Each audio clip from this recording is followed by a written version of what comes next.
So today's video guys, let's cook chicken apretada. So here are my ingredients: chicken, syempre baked beans, strip of potato, carrots, onion, at konting bawang. So dito sa ating pan, maglalagay tayo ng konting oil. Ayan. Syempre painitin muna natin yung ating kawa.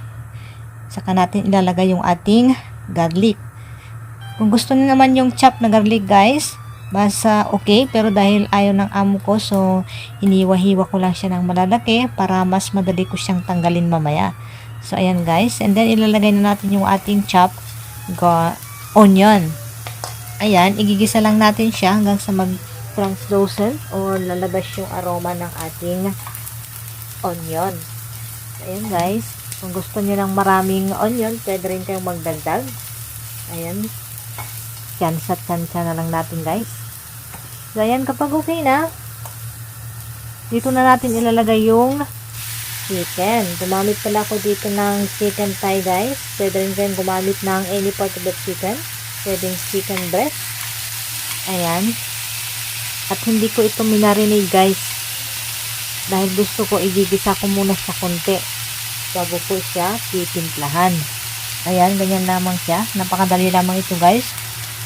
Habang niluluto natin, ayan, hinayaan ko muna siyang maluto dito sa kabila bago ko siya babalik ta rin para proportion talaga yung pagkakaluto. Sa ganitong paraan kasi guys, mas manunuot yung ating yung sarap o lasa ng ating lulutuin kapag igigisa muna natin siya konti. So ayan, habang ginigisa natin, kung bago ka pa lang dito sa aking channel, please to subscribe, pahit dalhin yung notification bell para updated kayo sa mas marami pang video na aking gagawin. So ayan, igisa-gisa lang natin siya konti. Kapag okay na, maglalagay na tayo ng konting soya sauce o light soya sauce. Ayan, konti lamang. And then maglalagay na ako ng konting chicken cubes para mas malasa. Eh syempre, nilagyan ko na rin ng ground pepper, white or black, pwede guys. So ayan guys, simply mix it hanggang sa magkahalo-halo lahat yung sangkap. Ayan, ganyan na siya. Igisa lang natin siya hanggang sa magisa konti yung ating chicken.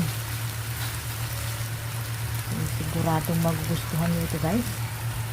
And then ilalagay na natin yung ating hiniwang potato at saka carrots. Dahil yung chicken naman guys, ay madali lang yan maluto. Madali lang siyang lumambot. So ayan, habang niluluto natin yung chicken, ilalagay na natin yung carrots at saka potato para madali o sabay-sabay yung pagkakaluto na guys, para hindi masyadong malanta yung ating chicken. Kasi kapag na-overcook yan, titigas. So ayan guys, gisa-gisa lang natin siya. Gisa lang muna natin konti bago natin maglalagay ng water. Ayan.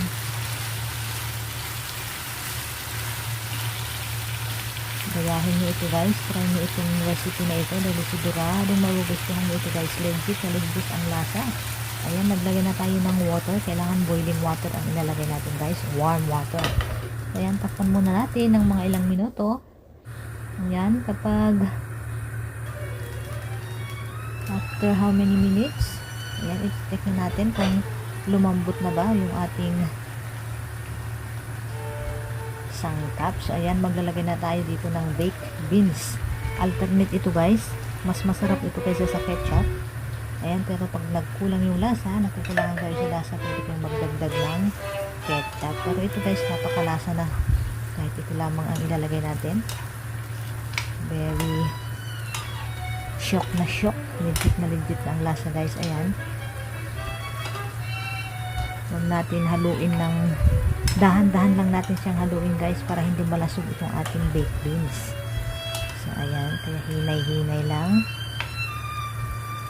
Ayan, kapag okay na, hayaan lang muna natin siyang maluto konti. And then magdadagdag tayo ng warm water kung kinakailangan.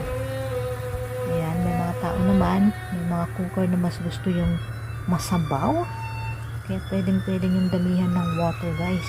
So ito na siya, malapit nang maluto ang ating chicken apretada with baked beans. Ayan guys, kapag nakukulangan kayo sa lasa, pwede kayong maglagay ng pampalasa, asin.